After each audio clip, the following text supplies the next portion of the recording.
Patris et Filii et Spiritus Sancti. Amen.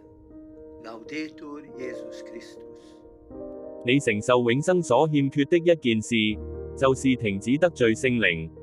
違背聖靈的罪，基本上就是驕傲，不顧神的勸誡，頑固地拒絕悔改。而家嘅教理問答，在特殊情況下，可以話同耶穌嘅愛的誡命相矛盾。事實上，耶穌變成一個說謊者，殉道者變成天真嘅白痴，有啲甚至係罪犯，因為佢哋都冇辦法保衛自己嘅家人，殺咗威脅迫害者，就好似教理問答所講咁，這明顯違背聖靈的罪。如果你曾經同意聖靈對智慧一詞的解釋，你就會犯下這罪。